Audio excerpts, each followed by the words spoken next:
നമസ്കാരം. തെക്കുവടക്കിലേക്ക് വീണ്ടും സ്വാഗതം. ഞാൻ വി കെ ചെറിയാൻ ഡൽഹിയിൽ നിന്നും, എൻ്റെ സീനിയർ സുഹൃത്ത് ശ്രീ മാധവൻകുട്ടി നാട്ടിൽ നിന്നും. ഞങ്ങൾ ഇന്ന് ചർച്ച ചെയ്യാൻ ഉദ്ദേശിക്കുന്നത് സാഹിത്യ അക്കാദമി ചെയർമാനും പ്രശസ്ത കവിയും, അദ്ദേഹം ഞങ്ങളൊക്കെ വളരുന്ന സമയത്ത് വിപ്ലവ കവി തന്നെയായിരുന്നു. വളരെ ഇടതുപക്ഷ തീവ്ര ഇടതുപക്ഷത്തിൻ്റെ സപ്പോർട്ടറായിട്ടാണ് ഞങ്ങളൊക്കെ കണ്ടിരുന്നത്. അദ്ദേഹം ഇപ്പോൾ പറഞ്ഞ മനോരമയ്ക്ക് കൊടുത്ത ഒരു ദീർഘ ഇൻ്റർവ്യൂവിൽ അത് കേരളത്തിൽ കുറേ ചർച്ചകൾ ഉണ്ടായിരിക്കുന്നു. ഇടതുപക്ഷത്തെ അദ്ദേഹം വീണ്ടും പറയുന്നത്, ഞാൻ ഇടതുപക്ഷ ഭാവി തന്നെയാണ്, പക്ഷേ സർക്കാരിൽ ഇടതുപക്ഷം കണ്ടിന്യൂസ് ആയിട്ട് ഭരിക്കുന്നത് ഇടതുപക്ഷത്തിന് തന്നെ ഗുണം ചെയ്യില്ല. ബംഗാളിലെ ഉദാഹരണം ചൂണ്ടിക്കാട്ടി അദ്ദേഹം പറയുന്നു. എന്താണ് ശ്രീ മാധവൻകുട്ടി ഇങ്ങനെയുള്ള സീനിയർ ആൾക്കാർക്ക് ഇങ്ങനെ ഒരു ചിന്തയിലേക്ക് എത്താനുള്ള കാരണം?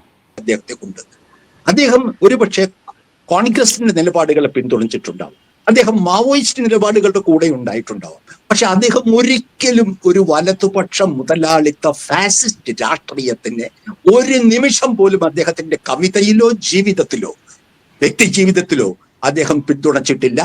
അതിൻ്റെ ഒരു സൗജന്യവും നേടിയിട്ടില്ല. അദ്ദേഹം ഒരു പദവിയും അന്വേഷിച്ചു പോയിട്ടില്ല. ഇതെല്ലാം യാഥാർത്ഥ്യമാണ്. അതുകൊണ്ട് നമുക്ക് തൽക്കാലം ഇഷ്ടമല്ലാത്ത ഒരു കാര്യം പറയുന്നു എന്നുള്ളത് കൊണ്ട്, തങ്ങൾ കൊടുത്ത ഒരു സ്ഥാനത്തിരുന്നത് പറയുന്നു എന്നുള്ളത് കൊണ്ട് യഥാർത്ഥ ഇടതുപക്ഷം അദ്ദേഹത്തെ തള്ളിപ്പറയില്ല എന്ന് എനിക്ക് ഉറപ്പുണ്ട്. ഞാൻ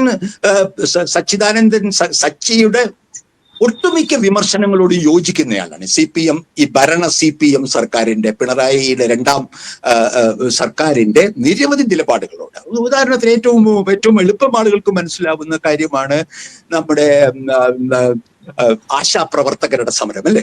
ആശാപ്രവർത്തകരുടെ സമരം. എനിക്ക് തോന്നിയ അല്ലെങ്കിൽ ശശിക്ക് തോന്നിയ അതേ വികാരമാണ് ഇടതുപക്ഷത്തെ സ്നേഹിക്കുന്ന ഇടതുപക്ഷം കേരളത്തിൽ നിലനിൽക്കണം, ശക്തമായ ഫാസിസ്റ്റ് വിരുദ്ധ ആ ഇടം CPM-ന്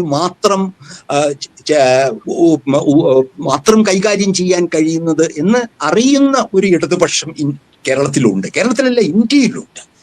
കേരളത്തിൽ ഒരു ചുരുക്കം പറയാം, അത് നമ്മൾ ആശയുടെ കാര്യം പറഞ്ഞു. എന്താ വെള്ളാപ്പള്ളി നടേശനോടുള്ള പ്രീണനത്തിന്റെ, അത് പ്രീണനം എന്ന് തന്നെയാണ് ഞാൻ വിളിക്കുന്നത്. സച്ചി ഒരു പക്ഷേ സച്ചി കൂടുതൽ പ്രശസ്തനായതുകൊണ്ട് അദ്ദേഹം അതിനെ എതിർക്കുമ്പോൾ ജനങ്ങൾ ആ സ്വരം കേൾക്കുമായിരിക്കും. പക്ഷെ നമ്മളെല്ലാവരും അതേപോലെയാണ്, അതാണ് ചിന്തിക്കുന്നത്. എന്തുകൊണ്ടാണ് ഹിന്ദുത്വ ഭരണത്തിന്റെ ഈ നട്ടുച്ചയ്ക്ക്, മോഡി സർക്കാരിന്റെ നട്ടുച്ചയ്ക്ക് അയാളുടെ ഒരു പിണിയാളാണെന്ന് ആർക്കും തിരിച്ചറിയുന്ന വെള്ളാപ്പള്ളി നടേശനെ പോലെയുള്ള ഒരു സമുദായ നേതാവിനെ നിങ്ങൾ എന്തുകൊണ്ട് ഒരു ഇടതുപക്ഷ പ്രസ്ഥാനം എന്തുകൊണ്ട് പിന്തുണയ്ക്കുന്നു?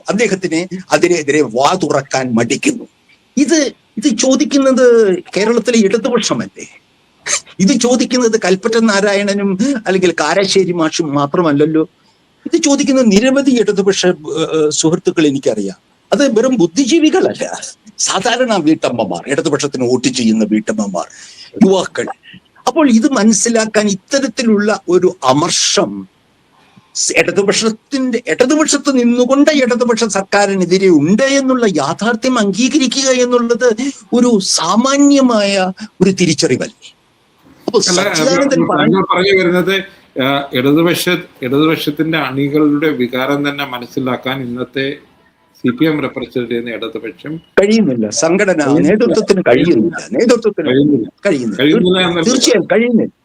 തീർച്ചയായിട്ടും നേതൃത്വത്തിന് കഴിഞ്ഞിരുന്നെങ്കിൽ തിരുത്തുമായിരുന്നല്ലോ.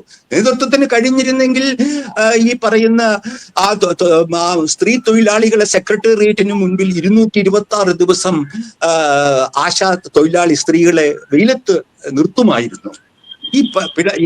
ഈ പ്രമാണിയെ, ഈ സാമുദായിക പ്രമാണിയായ വെള്ളാപ്പള്ളി നടേശനെ കാറിൽ കയറ്റി പിണറായി കൊണ്ടുപോകുമായിരുന്നു. അദ്ദേഹത്തിനുള്ള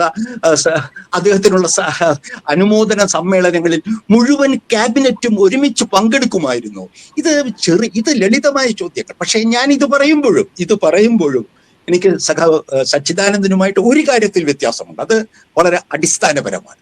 അതായത് ഇതിനുള്ള പരിഹാരം സച്ചി പറയുന്നതല്ല, അത് കഴിഞ്ഞ് ഇതുടനെ മാറി ഒരു UDF സർക്കാർ വന്നു. ആ UDF സർക്കാർ കഴിഞ്ഞ് പിന്നീട് LDF. അതൊരു യാന്ത്രികമായ ഒരു വ്യക്തിനിഷ്ഠമായ ഒരു സാമാന്യ യുക്തിയാണ്. അത് ഏത് പോലീസുകാരനും, നമ്മുടെ മലയാളത്തിൽ പറയുന്നില്ല, ഏത് പോലീസുകാരനും പറയാവുന്ന കാര്യമാണ്. മാറി മാറി വരണം.